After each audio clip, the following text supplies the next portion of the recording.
咁其實香港咧都有類似嘅一啲 campaign 嘅。咁香港咧最出名嘅咧就係呢個垃圾蟲同清潔龍嘅。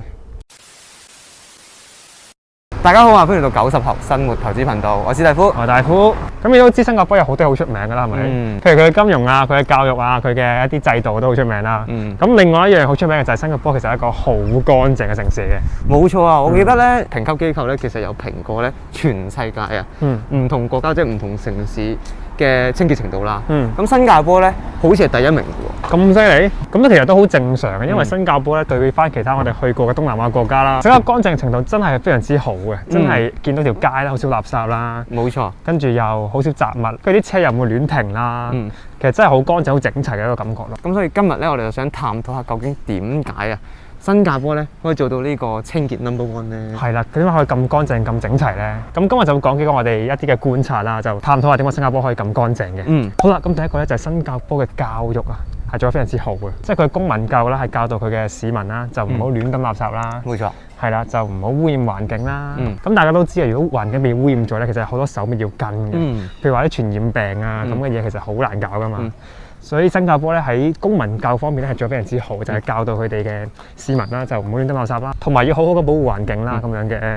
冇錯，因為如果你唔好好保護環境咧，即係一開始。如果你就整污糟咗嘅話咧，咁就好麻煩，因為你需要好多嘅人力物力去清潔啊嘛。即係譬如好似講緊香口膠咁啦。如果地下有笪香口膠漬嘅話，咁其實都好難清潔嘅。咁你可能要用一啲鏟啊鏟走佢，咁即係非常之麻煩。咁我都知道啦，新加坡咧一直以嚟都有呢個清潔新加坡嘅運動喎。係咪一啲政府發起嘅 scheme 嚟㗎？咁其實即係鼓勵大家就唔好喺街度亂拋垃圾啦。記得將垃圾擺翻落垃圾桶裏邊啦。甚至乎係可能係一啲環保啲嘅，可能就係鼓勵大家回收一啲垃圾嘅，就唔好即係可能膠樽可以回收嘅，咁你就抌去垃圾桶咁樣咯。明白。咁其實香港咧都有類似嘅一啲 campaign 嘅。咁香港咧最出名嘅咧就係呢個垃圾蟲同清潔龍嘅。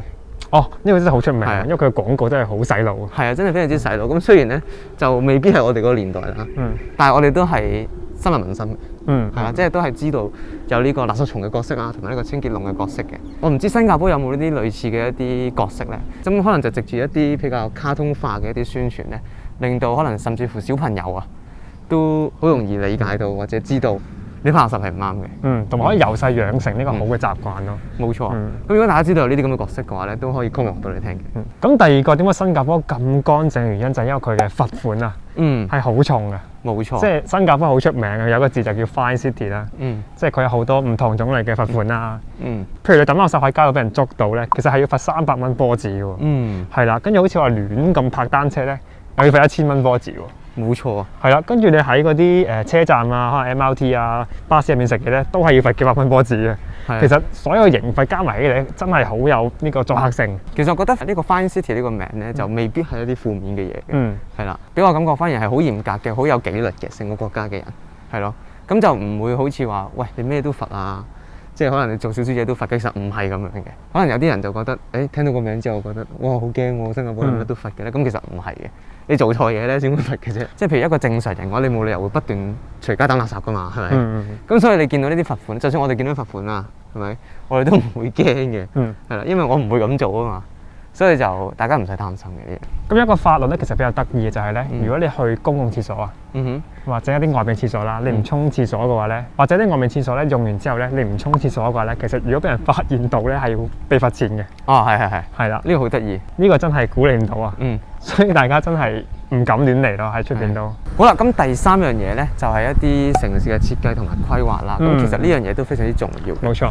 因為如果大家有去過一啲比較落後國家啦，或者一啲比較窮嘅國家或者城市嘅話咧，都知道咧，其實比較窮嘅地方，即係譬如一啲貧民窟嘅地方咧，係比較多垃圾嘅。冇錯，甚至乎垃圾山嘅。譬如我之前去過嘅非洲啦、南非咧，如果去到貧民窟嘅話，一來咧就垃圾多啦，可能見到垃圾山添，甚至乎係咪？二嚟咧就係可能一啲治安問題啊，甚至乎係衞生問題等等。咁衞生問題真係非常之重要啦，特別係貧民窟嗰個位啦。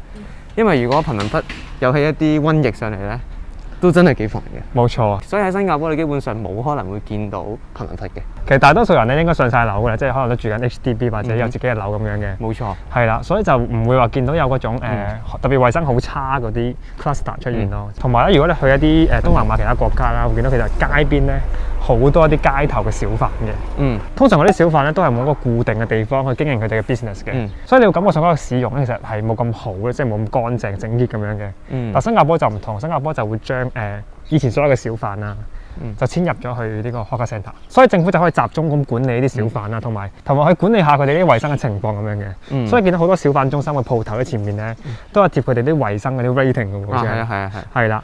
呢個真係好重要嘅，講真。而且政府都可以更加好咁管理佢哋啦，因為集中晒一個地方，咁當然係比較好溝通啦，係咪先？除咗新加坡政府本身嘅規劃之外啦，咁本身咧新加坡自己入邊咧都好多義工咧，係出嚟做呢個街道或者係海邊啲執垃圾清潔嘅。係啊，成日都見到一班嘅學生咧會喺街啊或者喺海邊咧幫手執垃圾嘅。公司我都見過，着住件義工衫咁樣。係啦，咁其實呢個真係一個好嘅風氣嚟，因為大家都好自發性咁去清潔自己嘅城市咁樣啦，所以都令呢個城市係 keep 得好乾淨。除咗義工之外咧，其實都有一啲清潔工嘅。咁新加坡嘅清潔工都好似好多喎，好似我諗大概都有6萬個啊，個數字係啦。所以其實除咗政府政策配合之外啦，佢都會請咗好多嘅清潔工啦，嚟維持成個國家嘅整潔程度嘅。係啊，呢個都好重要嘅，真係。所以新加坡咁乾淨咧，都唔可以抹殺到佢嘅功勞嘅。其實我哋都要好好咁感謝呢一班清潔工人咯。大家如果真係想個城市更加乾淨嘅話，就可能見到一啲垃圾喺街嘅話，咁執咗佢咯。係咯。咁就可以令到個城市更加靚。好啦，咁今日探討咗幾個新加坡點解咁乾淨嘅原因啦。咁如果大家有咩補充嘅話咧，都可以喺 comment 話俾我哋知嘅。係啦，可能我哋都會 miss 咗某啲 point 嘅。最後，中意呢條片嘅朋友咧，記得 share、like 同埋 subscribe 我哋嘅 channel。我哋下次見。拜拜。